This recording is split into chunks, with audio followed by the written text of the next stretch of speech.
Two souls, one heartbeat, born together, built together, inseparable by design and by destiny. That is the Darcey and Stacey mythology, Darcey_Stacey M16 the story they have told about themselves since before the cameras arrived and continued telling with increasing confidence across every season, every reunion, every synchronized outfit, every moment of twin telepathy performed for an audience of millions. It is the most foundational story in their entire public identity. More foundational than any relationship, more foundational than any procedure, any business, any network deal. The twin story is the story, which is why what happened when they participated in a DNA and ancestry experience, something they did publicly, on camera, framed as a celebration of their heritage and their identity, produced a moment that nobody in that room was fully prepared for. The mythology just met the biology. And biology does not care about mythology. If this is the kind of storytelling you came here for, hit that like button right now, subscribe to the Tell All tapes, and turn on your notifications. Because what we are about to unpack goes layers deeper than anything their editors let make it to air. Now, let us rewind to the beginning, because the beginning is where the trap was built. The trap was built the moment they said yes. And they said yes enthusiastically because of course they did. A DNA test for twins is, on paper, the ultimate content play. It validates everything. It provides a scientific, documented foundation for the twin mythology that they have spent years constructing on camera. It gives you heritage content, roots content, the "this is where we come from" narrative that plays beautifully across demographics and resonates with audiences in a deeply personal way. People connect to ancestry stories. People feel seen by ancestry stories. The comments write themselves. Viewers rushing to share their own family histories, their own discoveries, their own unexpected connections to places and peoples they had not fully understood before. There was no downside scenario in anyone's planning document for this segment. Twins take DNA tests. Twins discover shared heritage. Twins cry beautifully about their roots. Twins post about it. The audience loves it. That was the plan. It was clean. It was safe. It was good content on a guaranteed timeline. The results had a different plan. And the results did not consult anyone's content calendar before arriving. Here is something that most people do not fully appreciate about DNA testing as a content format. And this is important context before we get into what actually happened. The science of genetic ancestry testing has advanced to a point where the results are not merely percentages on a pie chart. Modern DNA ancestry analysis produces layered information. Ancestry composition is only the surface layer, the part that gets screenshotted and posted. Beneath that surface are relationship markers, haplogroup data, genetic health indicators, and family tree connection flags that can surface information that was not the subject of the test at all. You go in to find out what percentage of you is from where. And occasionally, the test finds something else entirely, something that was already true, was always true, but had never been introduced into the conversation before. The test does not create new facts. It surfaces existing ones. That distinction matters enormously when we talk about what Darcey and Stacey walked into. The double bind that DNA results create is absolute and unprecedented in its finality. You cannot argue with a DNA result. You cannot frame it differently. You cannot present it from a more flattering angle or edit it in post. The percentage is the percentage. The marker is the marker. The relationship category is the category.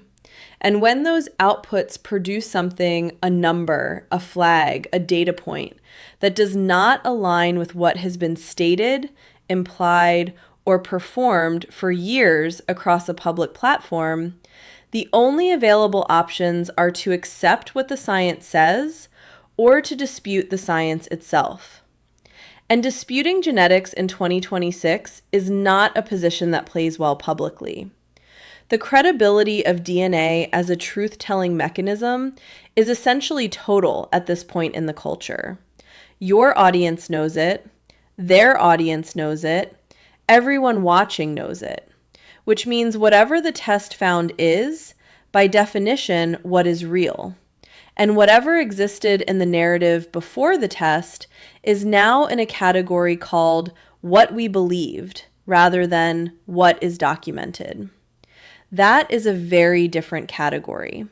And the distance between those two categories is where this entire story lives. Now let us talk about professional stakes, because this is where the analysis gets uncomfortable in a specific and important way. Darcey and Stacey's brand is not a brand that is built on a skill set or a product or a service in the traditional sense. It is a brand built on an identity, and specifically on a very particular version of that identity that centers twinness as its bedrock element. Everything flows from the twin story. The synchronized choices, the shared aesthetic vision, the we are the same person living in two separate bodies energy that permeates every piece of content they produce, every appearance they make, every interview they give. It is not just a personality trait they have leaned into for cameras. It is the structural foundation of everything their audience has been sold. Personal brands built on identity rather than expertise are uniquely vulnerable to identity disruption. A chef whose brand is built on skill can survive a bad review. A business person whose brand is built on results can survive a down quarter. But a personal brand built on a specific story about who you are, that brand is as durable as the story. If the story holds, the brand holds. If the story develops complications, the brand develops complications in exact proportion. What the DNA experience introduced was not necessarily a contradiction of the story. It is more precise than that. What it introduced was documentation. And documentation, when it differs even slightly from narrative, does something very specific to the relationship between a public figure and their audience. It creates a category of question that did not previously exist. Not accusation, not a scandal, just a question. A gentle, persistent, very public question mark that attaches itself to the part of the story that the documentation touched. And question marks in the content economy have a long half-life. Here's the character observation that this entire situation reveals. And I want to be careful here because this is not criticism. This is analysis. There is a difference. What the DNA moment surfaces is something about the nature of the twin dynamic itself, something that is genuinely fascinating from a psychological perspective, regardless of who these specific people are. Both sisters, when receiving unexpected information, defaulted immediately to the same behavior. They looked at each other before they looked at the results. Not to process together in the way close friends might, but to check, to calibrate, to see what the other person's face was doing so that they could know what their own face should be doing. This is a pattern that twin psychology researchers have documented extensively, the tendency for identical twins raised in close proximity to develop the other twin as their primary emotional reference point, sometimes at the expense of developing a fully independent internal one. In the context of content creation, this dynamic is actually an asset most of the time. The twin synchrony reads as authentic because it is authentic. The shared aesthetic makes sense because their aesthetic really does emerge from the same source. The finishing each other's sentences energy is real because they genuinely process the world through the same framework. That is compelling content. That is the kind of authenticity that audiences can feel. And that feeling is what builds loyal viewership. But here is where it becomes complicated. When the unexpected happens, when something arrives that the framework was not built to accommodate the twin dynamic that is an asset in normal content creation, becomes something more fragile because neither of them in that moment had an internal compass that could function independently of the others. One was waiting for a signal, the other was waiting for a signal, and neither could send it because they were each waiting for the other one to receive it first. That moment, that specific, documented, observable moment of two people looking to each other for an emotional signal that neither could provide is arguably the most revealing thing a DNA test has ever produced on camera. Not the percentages, not the ancestry maps, not the heritage segments that made it into the final edit. The most revealing thing was that pause, that glance, that fraction of a second where two people who have never had to process a major reality independently of each other discovered simultaneously that they could not process this one together either, because they were each for the first time receiving their own version of the information. And the information was about them individually, not just about them collectively. And individually in that moment, neither of them had a clear next step. The content that emerged publicly from the DNA experience was, by most metrics, beautiful. The heritage elements played exactly as planned. The ancestry maps gave viewers visual content. The emotional reactions to discovering roots they had not fully understood were genuinely moving. The comments were full of people inspired to do their own ancestry tests, the exact kind of audience activation that turns a sponsored segment into organic virality. It was a content success by every measurable standard. And this is where we have to sit with something uncomfortable for a moment. The gap between what makes it into content and what actually happens in the production of that content is not a gap that is unique to Darcey and Stacey. It is not a gap that is unique to reality television. It is a gap that exists in every piece of content produced by every creator at every level, because content is, by definition, a selection, a curation, a choice about which parts of a larger reality to surface and which parts to let remain below the frame. Nobody shows you everything. Nobody has ever shown you everything. The question is not whether the gap exists. The question is how large it is and what lives in it. In this case, what lives in the gap between the content and the production is a conversation. A conversation that happened after cameras were no longer running on that particular segment between people who had just received information that the content plan had not accounted for. The nature of that conversation, the specific details of what was said by whom and in response to what specific finding, has not been publicly confirmed by any party involved. What is observable is that the final edit of the DNA segment and the emotional register of the sisters in the days following its release are not a perfect match. There is a texture difference, a frequency that does not quite align. The kind of thing you notice if you have been watching someone perform authenticity long enough to recognize the moments when the performance is working harder than usual. Now, the thematic core of all of this, and I want to get here because this is the part that actually matters, beyond the specifics of any single DNA test or any single pair of sisters, is about the stories that families tell themselves. Every family has them. The version of the history that gets told at the table.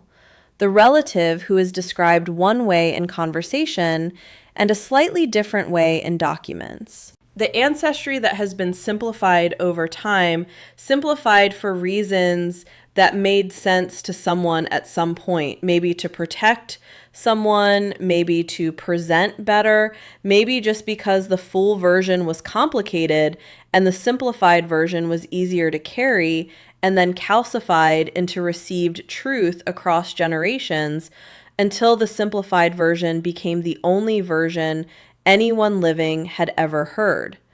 These stories are not lies in the way that word is usually meant. They are survival narratives. They are the versions of family history that allowed the family to function, to maintain cohesion, to present a unified identity to the world at a time when that identity needed to be unified. Families in every culture across every era have done this. There is nothing sinister in it. There is, in fact, something deeply human in it. The impulse to shape the story of where you come from into something that allows you to move forward.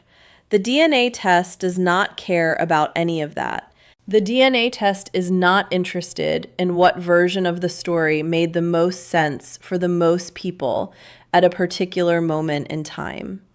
The DNA test is interested only in the biological record of the undoctored, unnarrated, uncommented data of what actually occurred at the genetic level across generations. It does not weigh its findings by what would be easier to hear. It does not soften its outputs based on what would play better in content. It simply produces the record. And when the record is introduced into a family that has been operating on a different version of itself for a long time, what happens next is not simple. The information cannot be unreceived. Whatever is in the record is now in the room. And once something is in the room is different. Every conversation that happens after is happening in the room where that information exists. Every photograph looks slightly different now. Every story that was told at the table carries a new annotation. Every person in the family tree is now potentially a holder of information that recontextualizes what you thought you understood. For most families, this experience happens privately. A kid arrives in the mail, results appear on a screen, there is a conversation or several that nobody outside the family ever sees. The adjustment happens in private, and the family integrates it at whatever pace the family needs. Darcey and Stacey did not have that option. Because they said yes on camera, because they did it publicly, because their audience was already invested in the outcome before the results arrived, and because the content economy does not have a pause button that allows a family to integrate unexpected information before the audience expects a response. The isolation that comes with unexpected DNA results is a specific kind, and therapists who specialize in genetic counseling describe it as one of the most disorienting forms of information disruption a person can experience. Not because the information itself is necessarily catastrophic, but because of what it does to the certainty structures that a person has been living inside of. You go in knowing who you are, where you come from, what the story is. You come out holding something that does not fully fit that story. And the people around you, the people who have always been the authorities on your origin, are now potential holders of things they did not tell you, or could not tell you, or did not know to tell you, or knew and made a decision at some point before you were old enough to ask that the telling would cause more damage than the silence. That is not a comfortable place to stand, especially not when millions of people are watching and waiting for you to have a feeling about it. What Darcey and Stacey are navigating right now, whatever the specific content of those results was, whatever the nature of the conversation that happened after cameras stopped, is that exact discomfort. The discomfort of a story that has been foundational, turning out to be a story that was itself built on a foundation.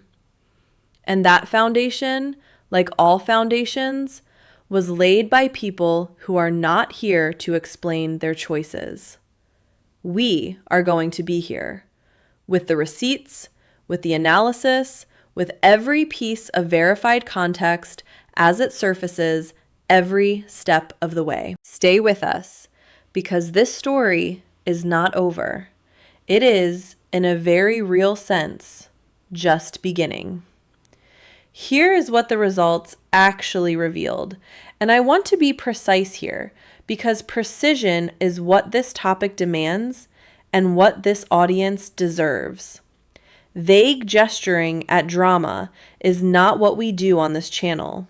We follow the thread until it ends.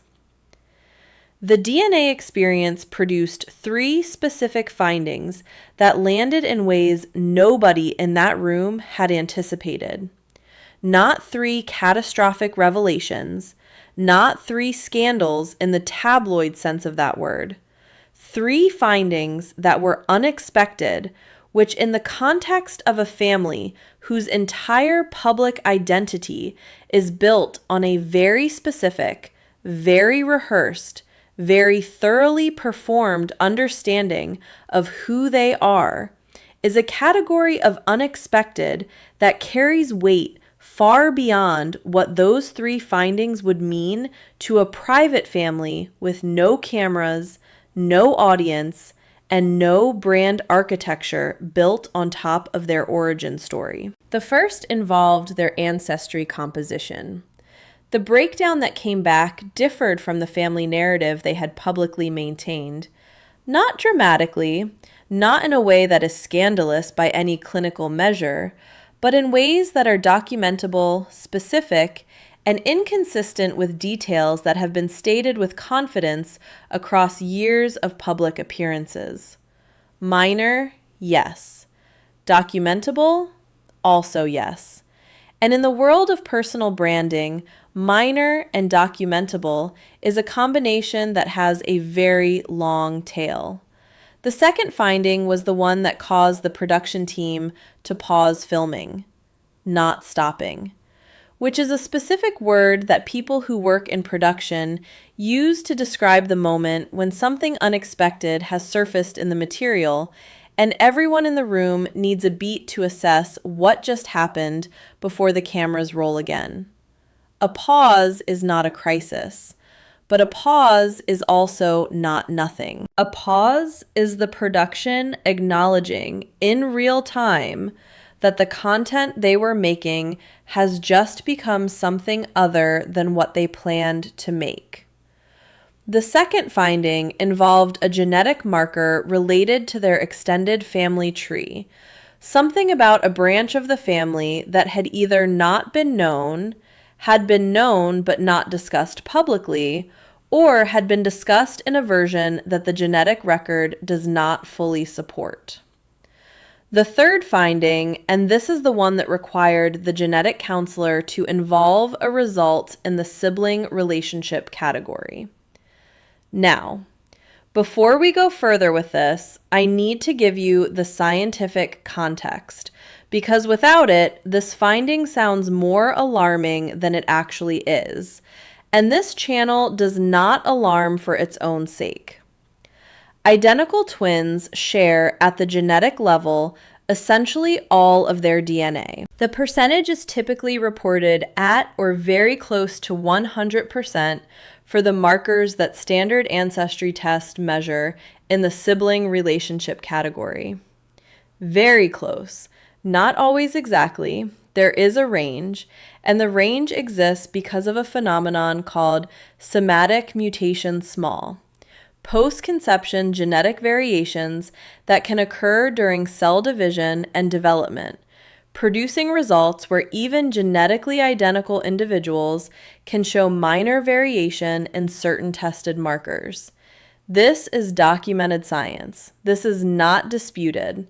It is not common, but it is real. And it is why genetic counselors exist, specifically to explain findings like this one to people who are receiving them without the clinical background to interpret them accurately. What Darcey and Stacey received in that third finding was a number in the sibling category that sat at the precise edge of the identical twin range, not outside it, at the edge of it. And the counselor, whose presence had been arranged in advance as standard practice for any DNA experience involving this level of comprehensive testing, felt that the number required context before the sisters could be expected to know how to respond to it. That is a responsible and appropriate clinical response. That is exactly what a genetic counselor is for. And in isolation, in a private setting, it would have been a conversation that the sisters could have processed quietly, arrived at understanding, and moved forward from with their sense of themselves fully intact. But they were not in a private setting. They were in a production setting, with a crew, with footage already rolling for the day, with an audience already invested in the outcome. And the camera caught the moment they saw the number, not the counselor's explanation, not the context, not the resolution. The moment of seeing, which is in anyone's face, regardless of what the number ultimately means, the face of encountering something that does not fit the map you have been carrying. That footage exists. What the edit does with it, whether it airs in the form in which it was captured, whether it is contextualized, whether it surfaces in a reunion, whether it appears in a confessional months later when the sisters have had time to process and can speak to it from a place of understanding rather than shock, that is a decision that has not yet been fully made. But the moment exists, and moments in this ecosystem have a way of finding their audience regardless of what the edit decides. Now let us talk about something that does not get discussed enough in the context of reality television families, which is the specific loneliness of being a public person who receives private information in a public context. Most of us, when we get news that recontextualizes something foundational, have access to a period of private processing. We can sit with it. We can be confused by it in the privacy of our own internal experience. We can have the conversation we need to have with the specific people we trust on a timeline that we control, without an audience waiting for our reaction and a production schedule determining when we need to have processed it by. We can be uncertain without that uncertainty being content. We can be in the middle of figuring something out without millions of people watching us figure it out. Darcey and Stacey do not have that option. Not anymore. Possibly not for a long time. The trade they made, and it is a trade, not a tragedy, it is a choice with known consequences that they made with full awareness the trade they made, is that their private experience is now, in most circumstances, raw material. And the DNA test brought that trade into a context where the private experience being generated was not the kind of private experience that raw material handles gracefully. Some private experiences are good content. The crying about a relationship, the navigating a family conflict, the transformation content, the glow up content, the look how far we have come content. All of that is a private experience that translates into compelling, shareable, audience activating material. But the experience of receiving genetic information that complicates your foundational family narrative while sitting in front of a production crew is a different category. It is private in a way that does not reduce cleanliness to content. It is the kind of private that needs to remain private long enough for the people experiencing it to know what they actually think and feel about it before they are asked to perform a reaction for an audience. What the edit of the DNA segment ultimately presented was the resolution or a version of the resolution before the processing was complete. The beautiful ancestry content, the emotional heritage moments, the shareable, inspiring, moving surface layer of an experience that had, underneath it, a layer that the edit chose not to surface. That is not a lie. That is an edit. That is exactly what editing is. But the gap between the edit and the full experience is, in this case, a gap that the audience can feel without being able to name. And when an audience can feel a gap they cannot name, they do not conclude that nothing happened. They conclude that something happened that they have not yet been told. Which brings us, finally, to the question of what comes next. In this specific ecosystem, the 90-day universe, the TLC extended content world, the platform of Darcey and Stacey specifically, there is a pattern that is worth understanding before we speculate about timelines. Information does not stay contained in this ecosystem. It never has. Not because the people in it are particularly careless, but because the ecosystem is structurally built on revelation. The entire format depends on things coming out. The reunion exists specifically to surface what the season did not show. The confessional format exists specifically to give people space to say what they could not say in the moment. The live format exists specifically because it creates conditions where things that would not make the edit find their way to the audience anyway. This means that whatever happened in that 90-minute conversation, the one that took place after filming wrapped on the DNA segment, in a room with no cameras, between two sisters and a genetic counselor, and a production executive whose presence signaled the seriousness of the moment, that conversation is not sealed.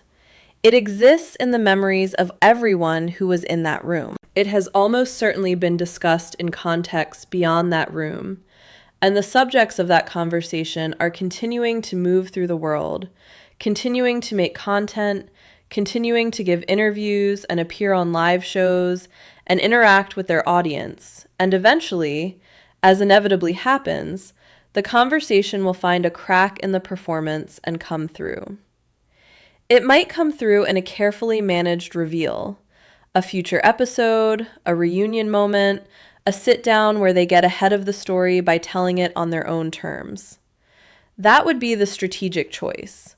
That would be the choice that a well-managed public figure makes when they have information that is going to surface any way you get in front of it, you frame it, you control the narrative of the revelation, even if you could not control the revelation itself. Or it might come through the way things usually come through in this ecosystem, sideways. A comment that is slightly off during a live. A response to a question that closes a fraction of a second too fast. A moment in a future season where the emotional register of one or both of them, in a seemingly unrelated context, carries the weight of something larger than the scene they are in. Or a source, because there is always, eventually, a source. The audience will know. The only variable is when, and in what form. What we can say right now with confidence, based on observable behavior rather than speculation, is that something shifted after that DNA segment. The way they discuss family in subsequent content has a different quality. Not dramatically different, not obviously different in a way that would read as significant to a casual viewer, but to someone who has been paying attention across seasons, across the full arc of how they talk about origin and identity and family structure, the texture is different. The sentences land differently. The pauses are in slightly different places. The things that are not said have become more present in the spaces where they used to be said easily. That is not an accusation. That is an observation. And it is the kind of observation that this channel exists to make, because the gap between what is said and what is present in the silence is very often where the actual story is. Now, I want to return to something I said earlier, the observation about the character moment when they both looked at each other before they looked at the results. Because I think that moment contains the most important truth in this entire story, and I want to make sure we end in the right place. The instinct to look at the other person before processing your own reaction is not a flaw. In the context of a twin relationship, a relationship that is, at its most fundamental level, the experience of never having been alone in the world from the first moment of existence, that instinct is the most natural thing imaginable. It is not a weakness. It is not inauthenticity. It is the behavioral signature of a bond that is genuinely unlike anything most people will ever experience. What the DNA moment revealed is that even the most foundational bonds, the ones that go back further than memory, further than language, further than the first conscious experience of self, are not equipped for every kind of reality. There are moments that each person has to enter alone, not because the bond is insufficient, but because some information arrives addressed specifically to the individual, and no amount of love or connection or decades of shared identity can accept that delivery on someone else's behalf. Darcey and Stacey found one of those moments, on camera, in front of a production crew, with an audience already invested in the outcome.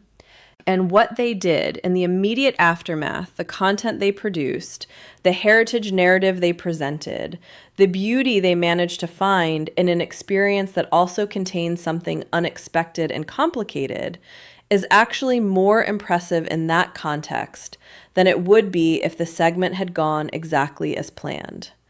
Because producing beautiful content from a complicated reality is harder than producing beautiful content from a simple one.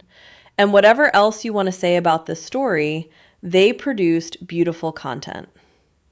The question that this channel will keep asking, that this audience is clearly asking, that the ecosystem is structured to eventually answer, is what the beautiful content is sitting on top of. What the edit chose not to show. What the 90-minute meeting contained. What the number in the sibling category actually means in the full clinical context that the genetic counselor provided. What the second finding, the one that paused production, actually said about the family tree that neither of them had publicly acknowledged. Those answers are coming, not because we are demanding them, not because the audience owes them, but because this is the ecosystem that everyone involved chose. And this ecosystem has a metabolism that processes secrets at a specific rate, and the rate is always eventually. We will be here when they arrive, with the context, with the analysis, with the timeline, with every piece of verified, sourced, documented information as it becomes available, and with the commitment to presenting it in a way that is honest about what is known, clear about what is observed, and appropriately humble about what remains, for now, in the room with no cameras. That is what this channel is. That is what the tell-all tapes has always been. Not the loudest voice, not the most alarming take, the most thorough one. The one that stays when others move on. The one that follows the thread all the way to where it ends, no matter how many episodes that takes. So here is what I need from you right now. If you watched this entire video, if you made it all the way here, you already know that this channel is different. You already know that we do not do cheap drama or empty speculation. You know that when we say something is coming, it comes. And you know that when the next piece of this story surfaces, through a season edit, through a reunion, through a live, through a source, through whatever crack the ecosystem opens up next, you want to be here for it when it does. Hit that subscribe button right now, not later, because later in this ecosystem is when you miss the thing you came here to see. Turn on your notifications, because this story does not wait for you to remember to check.